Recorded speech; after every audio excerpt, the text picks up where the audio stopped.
who can come to our course, which was titled Sustainable Leadership, they basically have intermediary to advanced level of English. Now, what are the objectives here? We are looking at using biography as the means. That means we are using historical context to understand what is sustainability. We want to understand how leaders were able to develop their leadership styles in different situations and how they were able to develop strategic thinking in that. At the same time, we are also focusing on soft skill development, which means developing oral and written skills. So that's also one of the main objectives of it. Ernst, are we good to go still, or are you having any technical issues? Can I move ahead? Yes, please move ahead. Okay. So what is the gap we are trying to fill here? If you look at most of the courses, you can see that these courses can become too mechanistic. So if you have an executive following specialized courses, all the other courses would have a lot of emphasis on analysis, quantifying, and emphasis on competitive nature. And then business education does not necessarily addresses the issue of diversity from historical perspective. Obviously, we would have case studies of companies, but then we are not reconciling with history. Now, the social, cultural, and economical reality in Brazil is completely different. And even for me coming here, this reality was kind of, it changed my perspective from what I see in Europe and what I see in Brazil, right? So when we are looking at leadership, there is a lack of exposure on how leaders can deal with the diversity issue. It's very easy for me to introduce a Harvard case study of a company trying to deal with diversity issue. But then let us not forget that we are looking at a country which is still trying to reconcile with its past. And that equally applies for United States, that equally applies to Brazil, all the countries which had colonial past, which is somehow linked to slavery. So the point here, which I wanted to make, was that you cannot speak or deal with diversity until you have reconciled with history intellectually, emotionally, and spiritually. And you just can't do that over one case study. You need good amount of space where you reconcile with the history individually, but at the same time, you find an interesting space of participants where you can actually have facilitate the interesting discussions. So what we took is, we took a 3D approach to leadership development, which means we wanted to enhance the reflection capacity in the course. We should have materials which will stimulate individual reflection.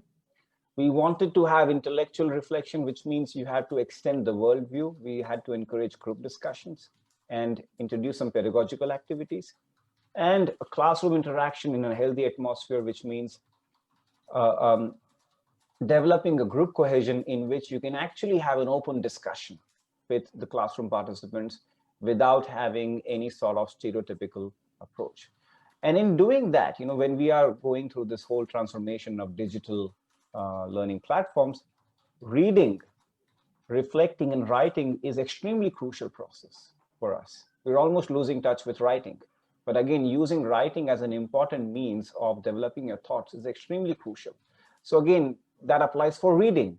It's not about reading small articles. It's about really having deep reading when you engage in reading biography or when you engage in reading historical texts.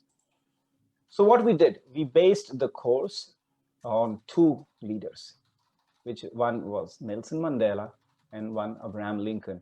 We both know that both of them dealt with discrimination and slavery and apartheid issues in their own geographical and socio-political and economic context. So the whole idea was that how do I take the learning journey of participants if I engage them to read one whole autobiography or one whole biography, which is the case in this course. So that was Long Walk to Freedom and Team of Rivals. We gave our students chance to choose any one of those leaders and eventually choose to read one of them.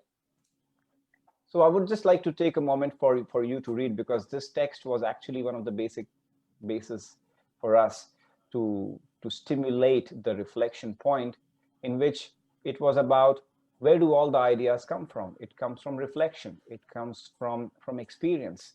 So the knowledge we develop is coming from the fact that we are constantly reflecting, we are constantly pondering, and we are trying to relate ourselves with what we are observing around us, and that's how we develop our reasoning. So how the course was developed: we had 10 classes, and you can see here that once we asked people to start reading either one of the autobiographies, we actually accompany their learning process. So first is, if you see, first session, we give them the introduction of the course, and we actually show them the letter written by Mahatma Gandhi to Hitler. And the whole idea of showing this letter was that Gandhi, being an influential leader himself, did not give up on dealing with world issues despite whatever Hitler intended to do. But then this letter in itself is an icebreaker to show that how you need to stand up and make your voice heard. In the second session, we introduce Nelson Mandela, and we introduce his autobiography. We show a documentary. Consequently, in the third session, we introduce Abraham Lincoln, we show his documentary, and then we compare the trajectory of Lincoln and Mandela. And it is on the third session we ask students to actually choose one of the biography to read. From fourth session onwards, we start analyzing the historical letters. We start analyzing how they had written to different people during different issues, and trying to understand that how were they able to develop their ideas, how were they formulating their writing style. And then we actually challenge them that you actually need to take up a letter writing challenge if you want to address an important issue. Then in fifth session, we analyze the speech. In case of Nelson Mandela, the Rivonia trial. In case of Lincoln, the House divided speech.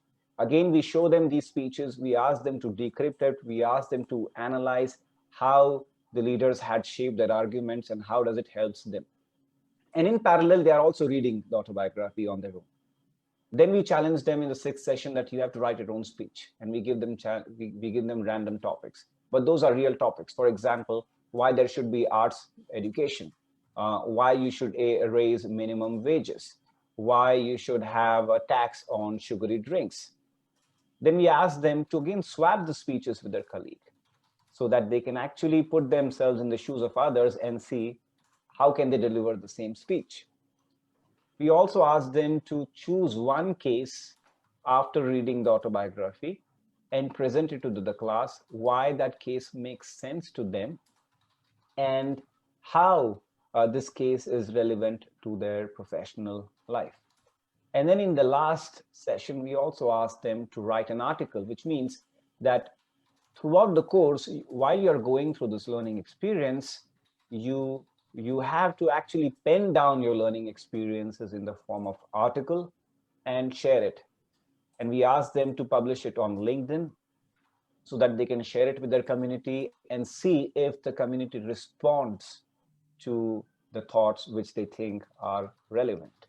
So what we saw during the course was something very interesting. We had like around 8 to 10 participants, a very strong notion of solidarity and capacity to give open feedback, right?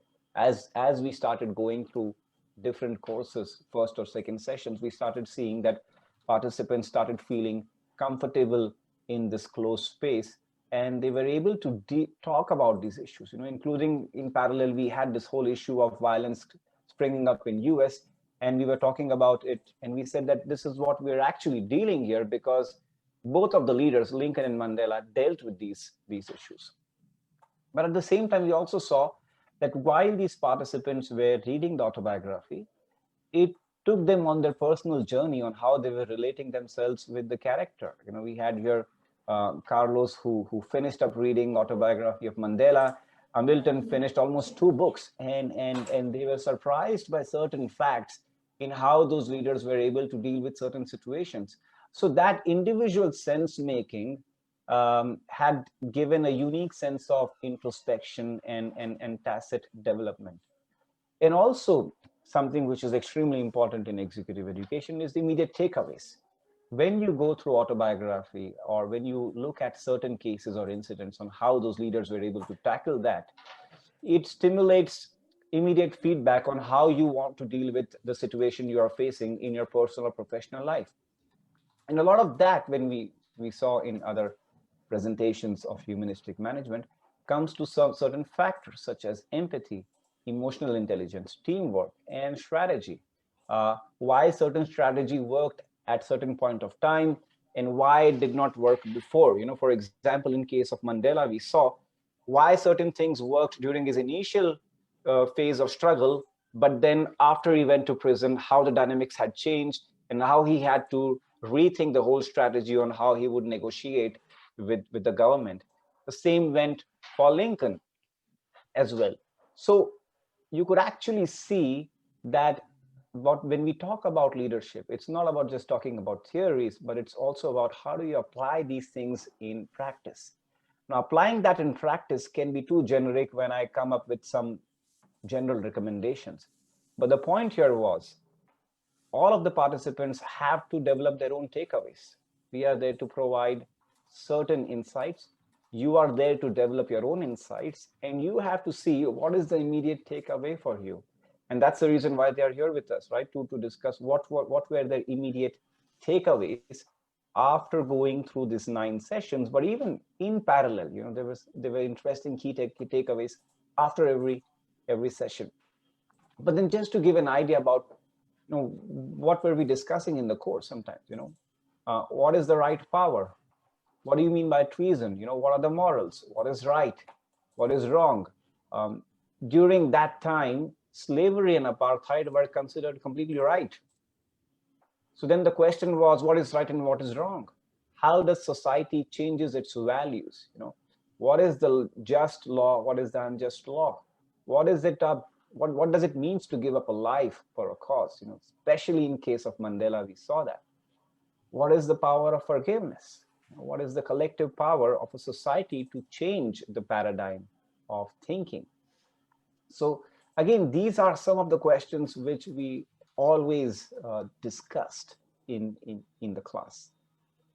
And then we were also challenging them by showing, of course, different quotes and different images of Lincoln and Mandela, video excerpts as well, which means it was not just autobiography, but it was actually showing them visuals, making the efforts that we can make history come alive so that they can understand that these leaders are humans like us. They are not exceptional people, but how they were able to develop exceptional abilities still following or dealing with their personal lives, right? So that is very important for us because we wanted to show that these are people who are within your reach, and you are also going through same challenges which they went through.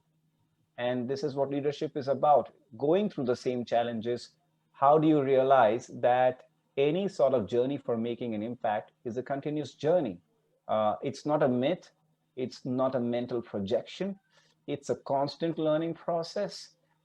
It is something which is practical. It's about small changes you do every day. And it is about sustainable transformation.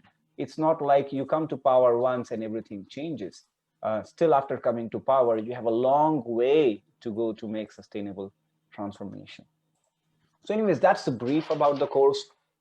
We have worked on writing a chapter as well about that. And once it will be published, I'll be happy to share it with the network members. But then, I would like to give this chance to our executive students here. We have Milton, Carlos, and the whole idea is that they can share from their insights, and then we can have Q&A sessions. So let us start with Carlos here, and then we go to Hamilton, and then if Adalberto is here, we'll also have him engaged with us. Lovely. Thank you, Umesh. Thank you, Ernest, as well. It's a pleasure to be here surrounded by such a great colleagues and people. And also it's a pleasure to discuss the subject we had dived for so many classes by Umesh. As Umesh said a bit about the subject of the class, but first I'd like to remember how I got there. So as Umesh said, we are all doing a master in competitiveness management. Myself is focused on retail, and there we can choose the classes we want to attend. And once we score a minimum of hours in each mandatory field, we are allowed to choose these classes. And I'm going to remember the name of the master again. It's competitiveness management. So you can all imagine the kind of classes we have there, like negotiation, strategic planning, sales, leadership, and all of them comes with a bias in being competitive. And I would say it's almost aggressive. And at the same time, we are all living in a world where the goals we have, it's like at work, we must sell, we must be better than our competitors. And in the middle of this war, there's people, and there is our mental health as well. And as I said, the classes at the master are quite like this. They have this kind of pressure. So when I saw the sustainable leadership, I thought I could balance and learn leadership through different kind of approach and perspective. And this has touched me. And during the classes, looking to Mandela, looking to Lincoln, Gandhi, I realized it was always being tough to leaders. They had their goals, and these goals, it was even worse than ours because they were in wars, they got arrested, but above all, they succeed. And these bring me to the point of the discussion we will have today. So how through these examples from leaders from the past, how can we become a better person and professional nowadays in 2020? So as the classes were going, I got myself writing some takeaways. I still have some of them with me here, but in a separate sheet of paper. And I started to share it with my team at work. And then suddenly the people from my work started to ask me, hey, what did you learn this week at Sustainable Leadership?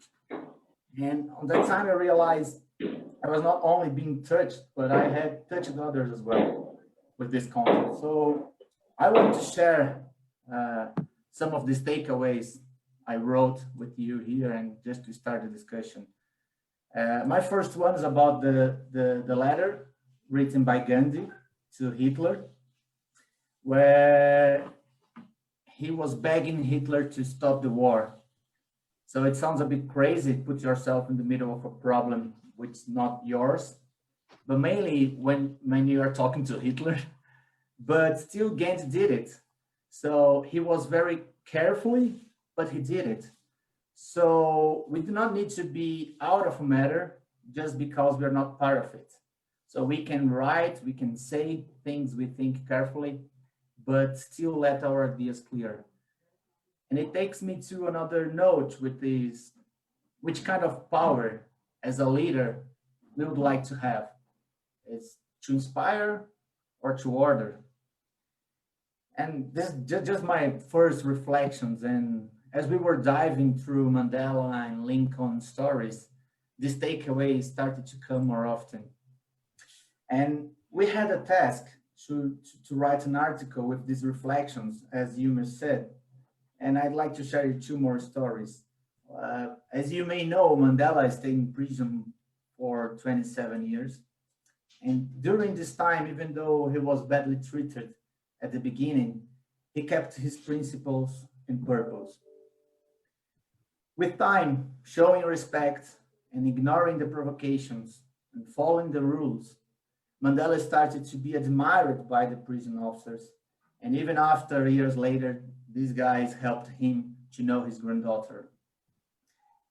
And I got myself thinking, how many times are we in situations we do not agree? And our behavior and acting according to our purpose and don't lose in our minds is quite fundamental to be acknowledged and also to influence people. So there is a saying which is water dropping day by day wears the hardest rock away. So it means we must keep our principles. We do not need to lose our mind. And I read the book of Mandela, and there's several examples through the reading you all can find. And at last, there's one about Lincoln behavior, which has most touched me, even though I did not read the book, but I want to. But this one I've been using a lot. So Lincoln knew he could make some difficult situations even worse. So every time he was upset or needed to deal with some delicate situations, his letters were written but was not sent. So he just sent the letters 24 hours after he wrote it. So quite often he rewrote the letters, and sometimes he did not even send it. So I've been exercising this a lot, and several times I was against something and I was remembering about Lincoln's behavior, and I just stopped and thinking twice before sending the email or thought something, and I just didn't send it, or I just made it a different way and sent it in the other days where my ideas were much more clear. So I think most of us have wrote some matches one day and did not send it. And I do think we should do this more often, just as Lincoln did. And when I see these little examples of great leaders, I can see the small changes it has, but also the big impacts it generates. So the more I see the difficulties these leaders had and faced in their time, and how well they have overcame lots of situations, more I reflect on the actions we are doing and practicing today. So there's a lot of answers and inspirations we can get from these leaders from the past. And just to finish here, once we understand the impact of our actions, the impact that these actions have on others, these reflections become more important. And I'm quite sure all of you, all of we are here, we have some kind of impact on society and other people's. And I challenge you to reflect about this impact and the impact you generate. So just to finish, just hope I could share some thoughts with you. This kind of examples makes me reflect a lot. And I just look forward to hear my colleagues and also yourselves to get you into the chat and the discussion. Thank you. Fantastic. Let's go to Milton. Well, after Carlos, there's not a lot of things to talk about, but I think the main string of the course is learning through examples, through history. So we learn a lot about historic examples that we can relate to ourselves. And I think that we learn that some extraordinary people as Mandela and Lincoln are just humans as us. And we can really think that we also can make an impact in the world. And that is something extraordinary to think about. There's almost 7 billion people in the world, and everyone can make an impact in the history. And all we have to do is just think how we can make that impact. So that Umesh course makes us think a lot about it, and we can impact the world one person at a time. And other really important thing that Umesh helped me with the course was the speech, the written speech. that we have to write some speeches, and we have to talk our speech, and we have to trade speeches, and so we have to read the other people's speeches to the class, and that was something remarkable, because we learned that not is not the right only that is important. We have to the content is very important also. Thank you, Hamilton. We'll come back to you again with asking more insights. Hamilton read the two biographies of Lincoln, and now let's go to Adalberto, who read the autobiography of Mandela.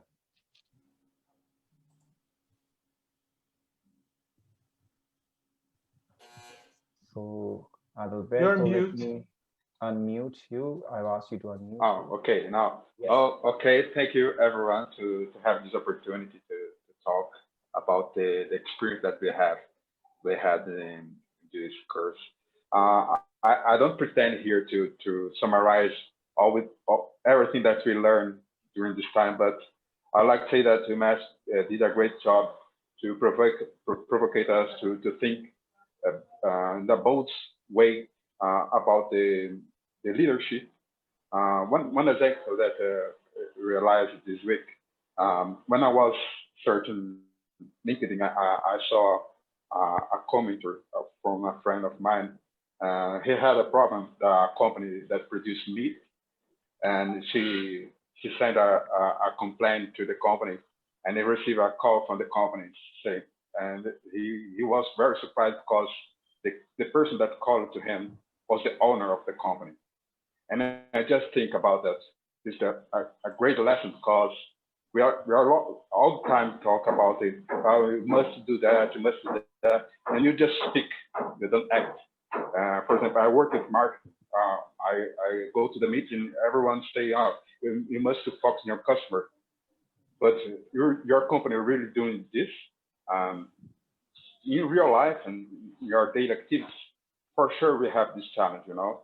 When you see Lincoln or Mandela, you see that of course that they are a good speaker, but everything that speak, he do it.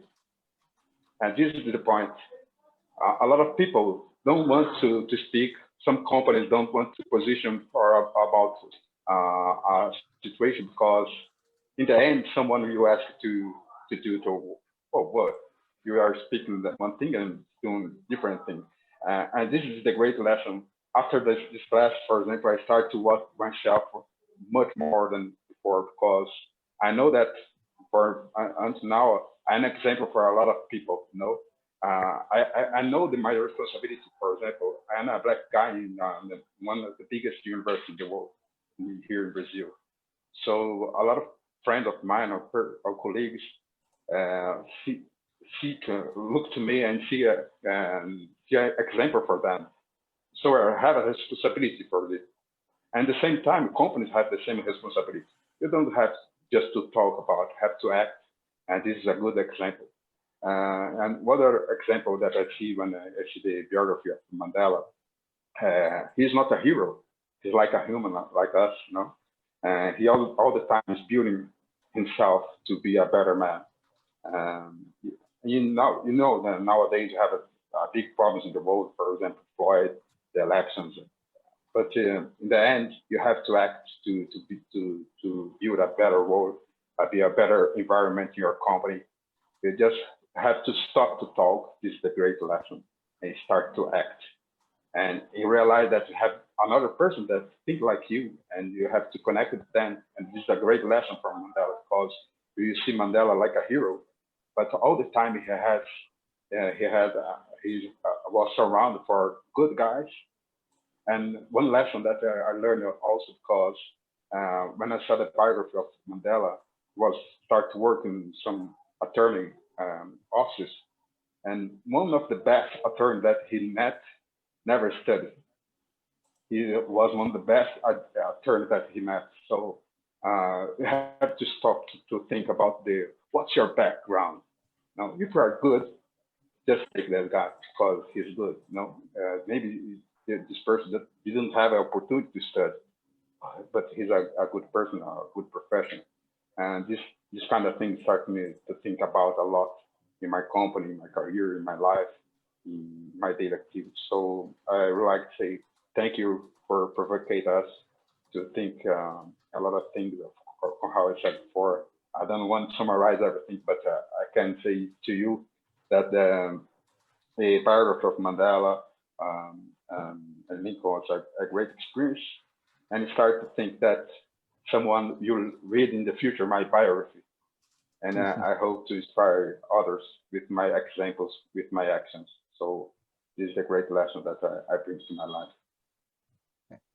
Thanks, Adalberto. And as I wanted to tell our participants that this is like an experimental course, right? So we are still going through certain iterations about how we want to add elements. But what we did in the course was autobiography and biography reading is a parallel task, right? So this is about individual transformation. But what we do in the course is these exercises and taking feedback from those exercises so that we can improve ourselves and develop some practical skills. So what I want to ask the participants, and I will go through 3 of them again, is we had speech writing exercise, we had speech delivering, and again the whole idea was that once you know how these leaders were able to write the letter, then you can understand how they were developing their ideas. So you actually have to take paper and pen and write down. We are not asking here them to type on the computer. We're really emphasizing on them to go back to basic means. So I want to ask them that what was specific exercise which you think helped you, and what kind of skill, key skills were the takeaways? So let us start from Carlos. Okay, so what exercise you think was mainly helpful to you, and if you can list 1 or 2 skills which you think were the takeaways from the course. Yeah, I think I remember the exercise, the speech exercise we had, as you said, like to write the letters from our handwriting. But I think the most challenging one, it was when we exchanged our speeches. So I had to make the speech of, for example, a Milton, and I could not think how a Milton thinks. So I had to rethink the ideas in my mind in order to make this speech. So I think this gave me like some kind of how I could organize myself to present some words which are not mine. How can I talk about something I have not researched before, and sometimes I don't even agree with that. So I think this exercise of exchange the speeches was really challenging, but I had nice takeaways from it. Thank you. And by the way, just to contextualize, when we are talking about speech exchange, the whole idea is like this. First, you develop your own speech. So you go through iterations, you write your speech, and you present it in the class. And by that time, participants have no idea that they will swap the speech. And then I come in and I give them this surprise as in kind of an explosive surprise that imagine you are a head of a company, or imagine the president of any country. They don't have time to write their speeches. They basically read the speeches which has been written by professional writers. So now imagine, your company CEO is absent and he has asked you to deliver a speech. Or imagine that you are a CEO, but you don't have time to write your speech, so you have to deliver the speech given by someone else. So how would you deal with that? So that comes in as a surprise for them to really put themselves in the other shoes and speak about the issue which they are not completely ready. But the whole idea is to train them about how they can deal with the spontaneity and the clash of ideas which is going into their mind. Let us go to Hamilton. Hamilton, please. Okay, so the most challenging, I agree with Carlos, was the speech, the other one speech. But another lesson that was very hard for me was the final that we, the Lincoln group, had to present to Mandela's group a summary of the biography. So we had to put the main thoughts and main events of the book, and we have to present to them. But it was three persons with three different views of what was important and what was really remarkable in the book. And we had to make some, how can I say, some amendments from one another to make a common stake and present. And it was very hard because the book is huge, almost 500 pages, and we had to choose a few important stitches and happenings to talk about. It was very difficult to choose which one was better to make the other group see the greatness of the book and of Lincoln, of course. And I'm very happy that we presented what Carlos said about Lincoln he wrote letters and put them away and had to think for a day or two about that letter, and then he wrote it to send to the people. It was one of the allegories that we chose. So I'm very happy that he chose to talk about it. Fantastic. Adalberto. So you have to unmute again. There you go. Okay, thank you. For sure, I have the same experience. Exchange the speech was very challenging, and was funny because that time I was so busy that I really didn't enough time to see the other speech. So it's a lesson for me because, you know, in the end, it's not just talent. You have to practice and you have to understand what's your audience. And one lesson that we have in class and this experience also, when you must understand what your audience thinks, because if your audience thinks different than you have to prepare a speech that you show what you think, but understand how to answer this opposite way of thinking. So it was very, very challenging for the since then. I started to think better about how to write down my speech or some activities like that. So it was a great challenge there. Fantastic. So I think this is what we are still in the process. I wouldn't say, you know, in digesting about the takeaways, but I can actually say that, you know, I got lucky to have you know, selected group of students who were actually motivated and who were actually inspired by the title, because the title was obviously Sustainable Leadership Lessons from Nelson Mandela and Lincoln. But then obviously part of the challenge is how do we consolidate the course? It's an experimental course into the mainstream of business education or executive education, because we are taking not necessarily a radical approach, but then for a moment we are like, okay, let's stop all the theories and let's look at examples. So how do we start you know, conceptualizing it and make it much more grounded, let's say, in theory, and how can we actually link it Obviously, time is a shortage. One of the challenges which of course our participants face is how can they dedicate the reading time. Milton finished 2 books. Other participants were surprised. So he actually ended up motivating others. He's like, I read the 2 books of Lincoln and you are still not able to finish Autobiography. So again, can we have more time to stimulate deep reading even during the class? There is a reason why people feel stimulated to work in library, because the ambience of the library is extremely important in stimulating the concentration.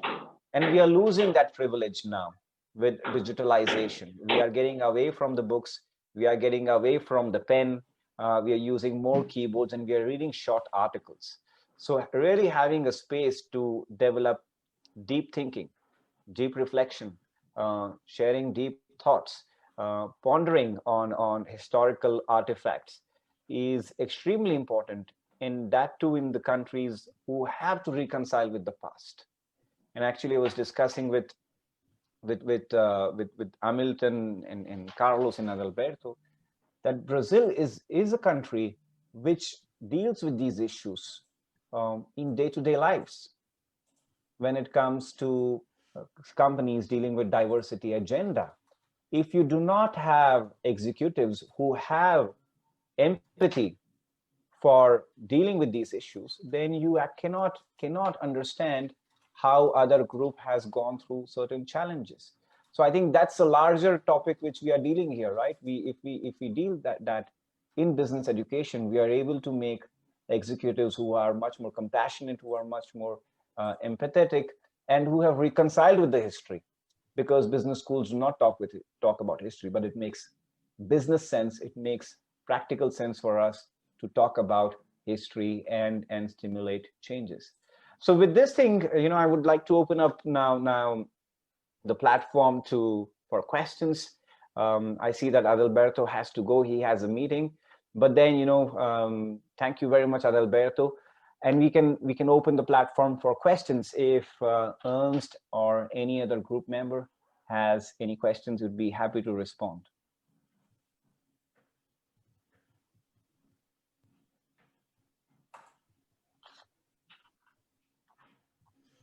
We can also answer questions via chat, so feel free to address your questions via chat as well.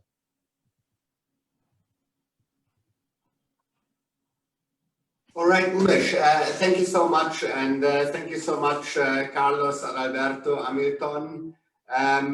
Thanks for your patience and for your, relaxed handling of the situation that we had.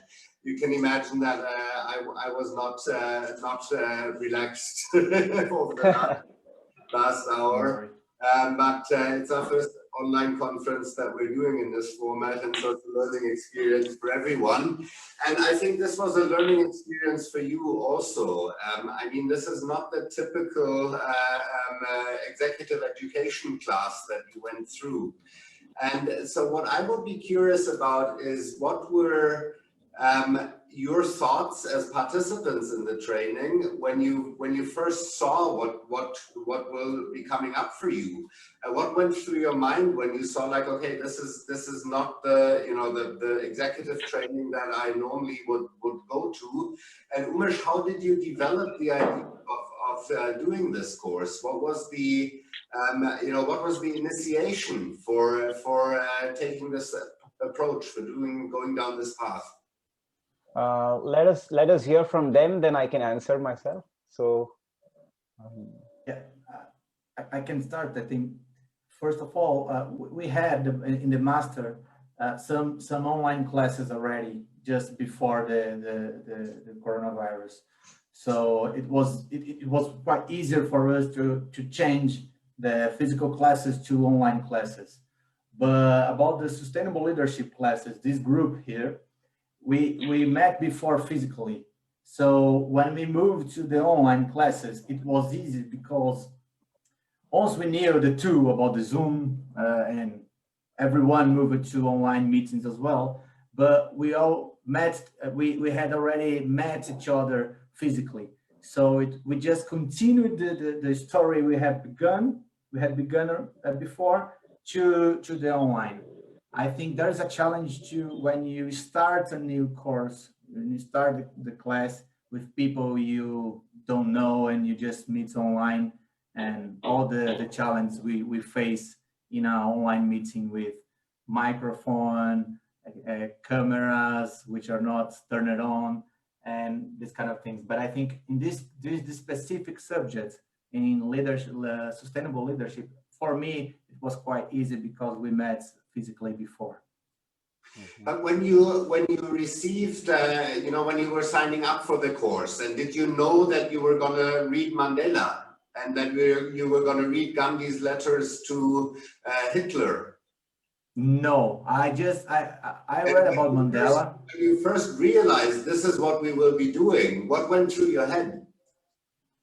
Actually, as I said, for me it was as I was in a quite aggressive environment, not only at my work but also in the master, with all that kind of classes with leadership, strategic planning, competitiveness. I thought that Mandela could give me a different perspective of seeing things. But once I got into the classes, I discovered much more than that. I discovered Lincoln examples and Gandhi examples as well. Milton?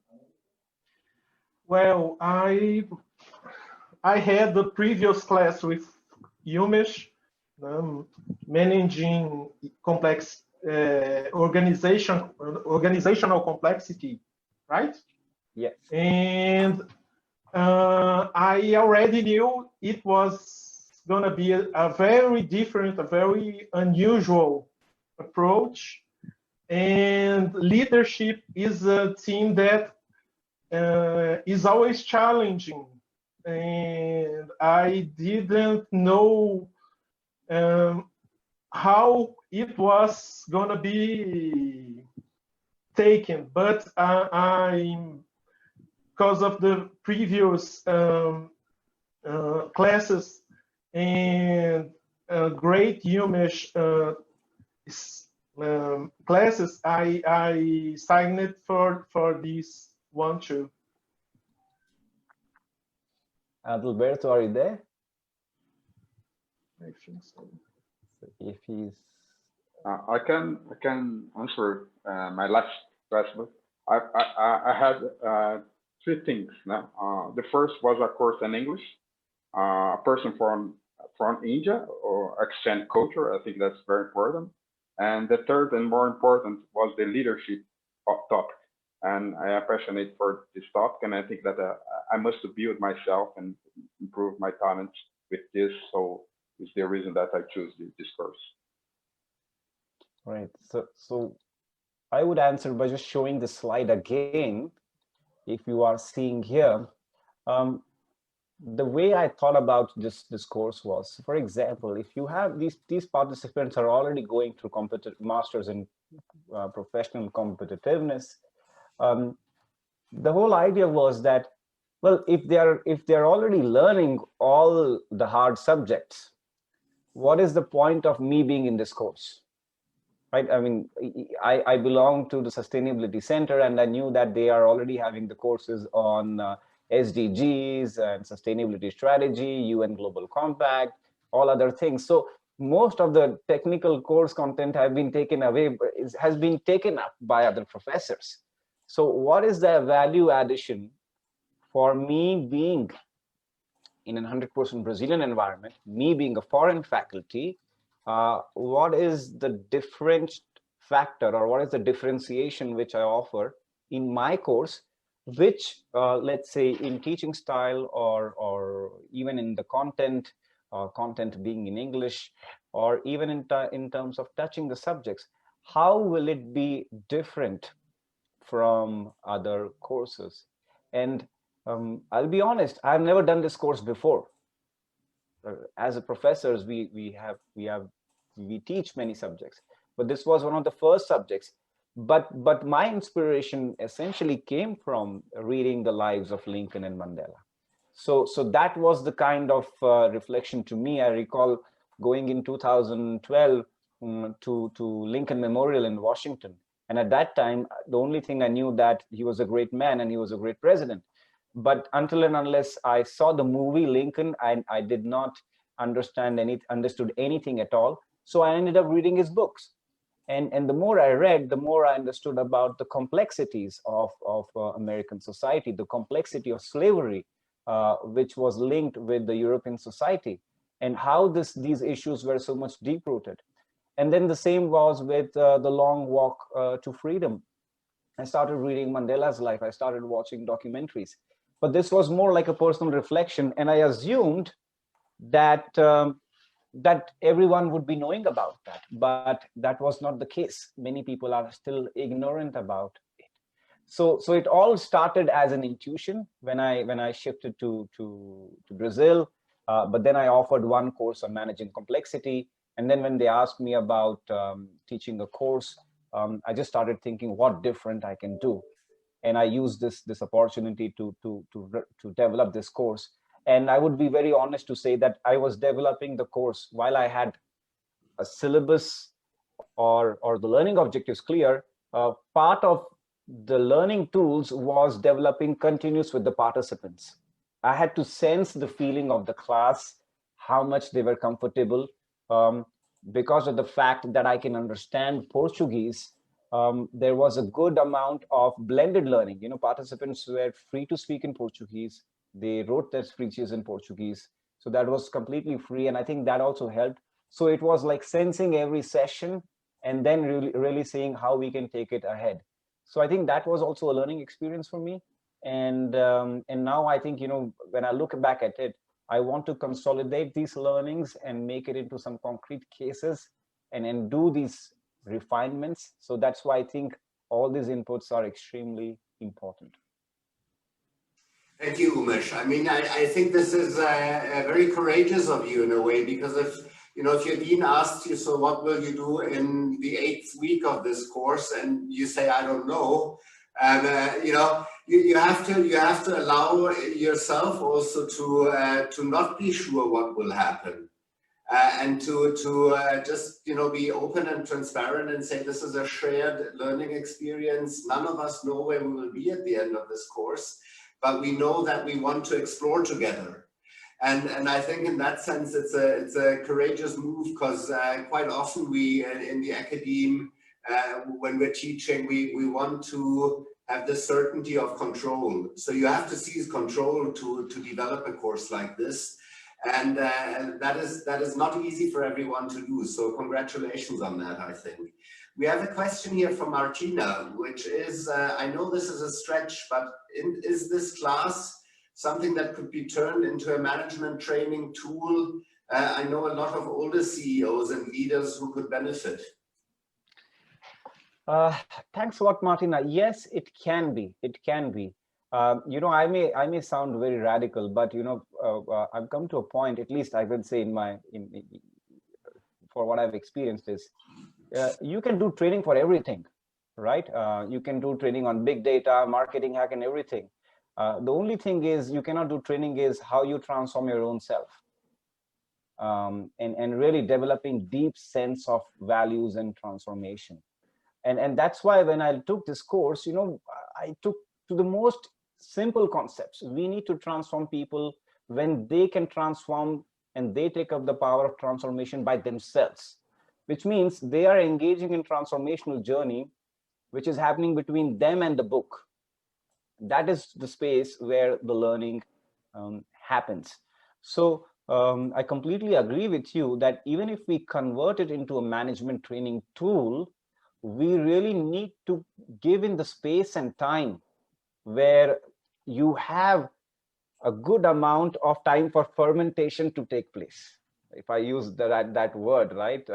You have to leave it so that reflection process happens.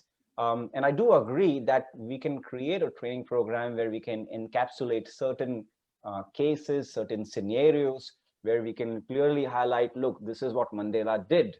This is what Lincoln did. But then we also have to give them a good space to reflect on. I would also like to know insights from Carlos or Milton if they would like to share anything.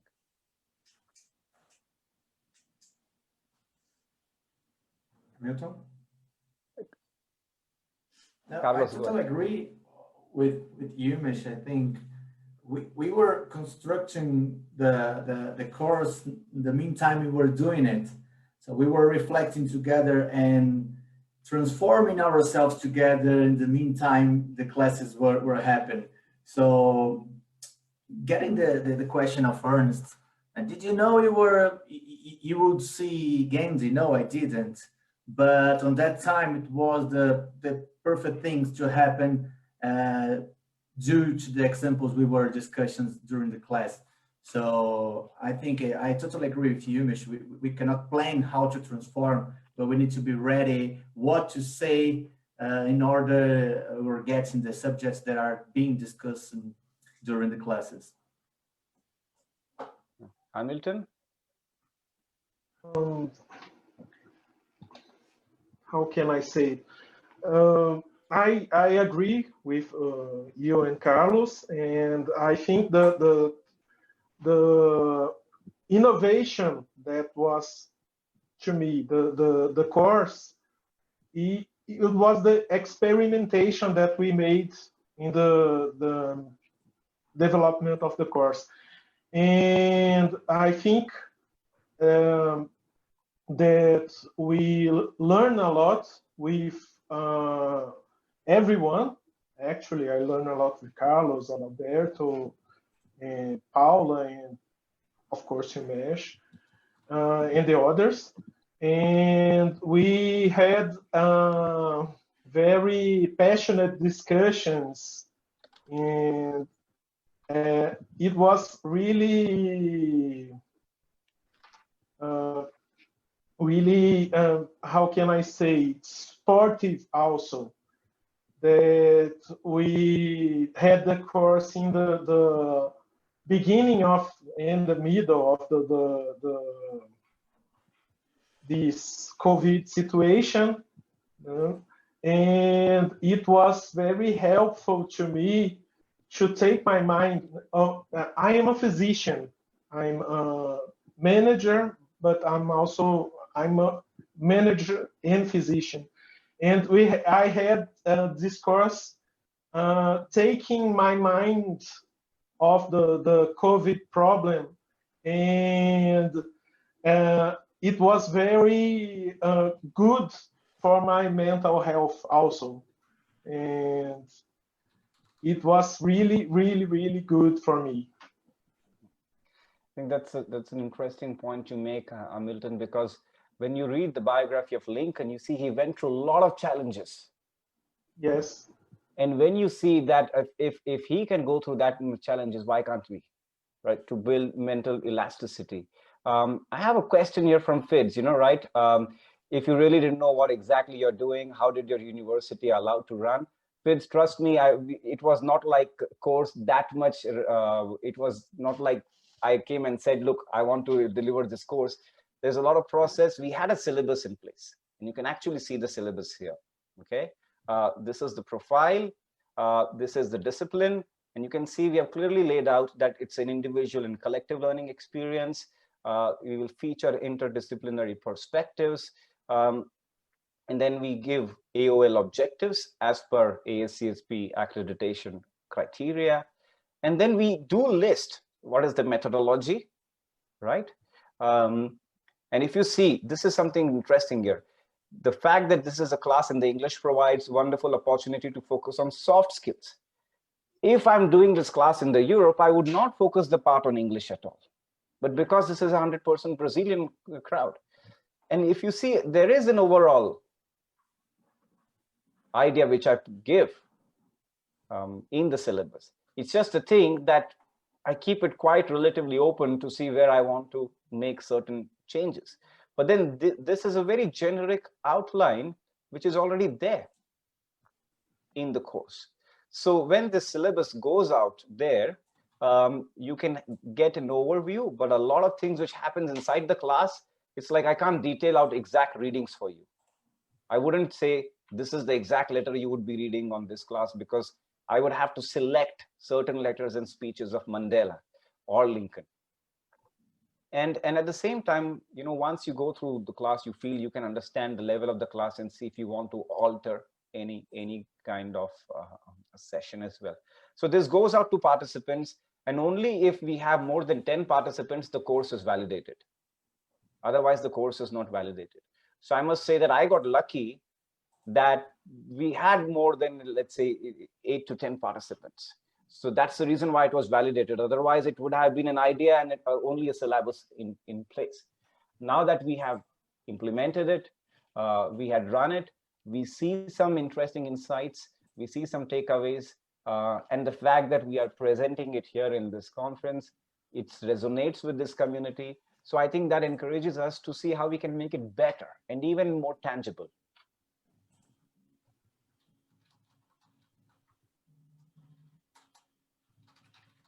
Does that answer your question, Fids?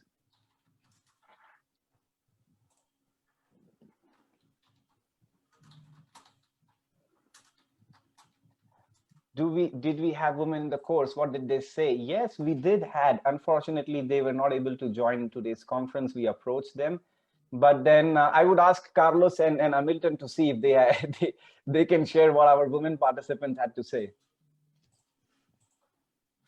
I think that there was some diversity, not only on gender, because we had like men's and women's, Paula, Christiana, and some others, but Ruth, but also our kind of work, because we have Milton work with health, I work with marketing, and Ruth work, I don't know, Paula is a coach. So these changes we had, these exchanges we had there, it was quite lovely, and this kind of diversity helped us a lot as well. So not only by gender, but also the different kind of students we had over there and kind of work as well. Hamilton? I think Carlos had answered that. We had a lot of different. We had people, me from Brasilia. We had people from everywhere. Also, we had. I forgot. You said her name, Carlos. No, others. Cristiane from Rio. Paula, Cristiane do Rio, from Rio. Yeah. So we had people from outside São Paulo that increased also the difference among the people that was in the class. So we have around 5 women and 4 men, if I'm not mistaken. That was the class ratio. Of course, when we tried to reach out to them post-class, it was challenging for them to commit. But then as far as diversity is concerned, yes, Heikki, we did had diversity. And maybe I can pass on to Ernst the articles which all of them wrote. And I think that's the best way. Of course, they are written in Portuguese, but then that's the best way for you to see what were their key takeaways, because that was the last part of the course where we asked them to write the articles and share it with the community, because that's the last step of leadership, is you want to radiate your learnings. These learnings are not just for yourself. You want to share it with your community. And I think that's, if one has to measure the takeaways, you can go through those articles, which I will share it with Ernst, and he would be happy to distribute it with the network. Any other questions or comment?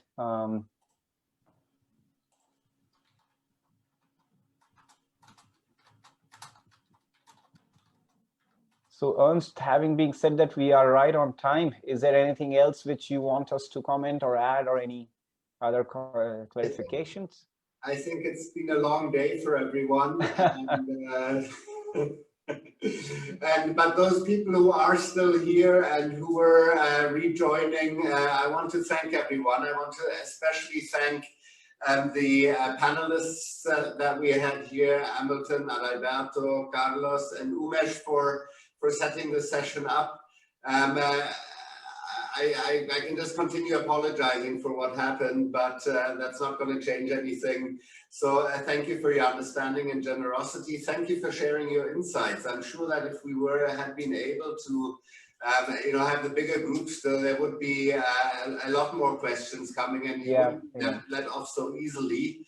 But with the situation we have, I think it was a fantastic session that you gave us, and thank you so much for sharing your learning journey and how you went about expanding your leadership skills by unconventional means. And a few chat lines I read here are great session. Thank you. Well done. It clarifies. If you may allow me, Ernst, we have a comment here from Mr. Mudau, who is from the South African Consulate in Sao Paulo. They have been very generous to give us the support where they published their articles on Mandela on South African Consulate website. And he asked the questions here. As it relates to leadership skills, did they find it useful to their own environment? Maybe if you allow us, we can ask our participants to answer that question. Fantastic. Yes, of course. Yes. Carlos, how would you respond to this question? Did you find some of the leadership skills to apply to your own environment? Definitely. As I said, just in the beginning, I started to share it with my team at work, and then they started to ask me about my things and my thoughts and my learnings about the sustainable leadership class. So I was like the middle of the message between the classes and my team. I think they were with me since the beginning. And as I said about the Lincoln example, I totally use it. And I think twice before I send the emails when I'm quite nervous. Milton? Yes, I use a lot of the examples and the leadership skills that we talked about. The email thing is one that I'm using a lot. And in the beginning was hard because emailing is so fast and different from a written letter. The other thing is Lincoln phrase that he says, I don't like this person, I want to meet him, know him. It is another thing that normally the people that we don't like immediately, we tend to not approach that people, and it is a thing that I'm using a lot. That something that bothers me, I'm going to talk to about that with the person, because I want a better environment to my work, and that's it. So that's something interesting, because that also deals with, in management, we know Halo and Horn's effect. If you develop a bias, if you don't like a person, then you're prejudiced, and that creates a sort of invisible barrier for you to understand better. But then, as Milton said, Lincoln said that if I don't like that person, I want to know that person better. Yes, I can make some more effort to understand that point of view, which is exactly which helped him to reconcile the North and South, to deal with the slavery issue, because he was able to position himself in the opponent's shoe and try to understand their perspective, and that was the unique thing which he brought to the leadership skill development. So does that answers to your question, Mr. Mudau? And I would also thank you for sparing your time for being here. South African Consulate has been very supportive to us in disseminating the message and the life of Nelson Mandela here in Brazil. So even for them, it's something exciting, it's something new which we are doing in this university.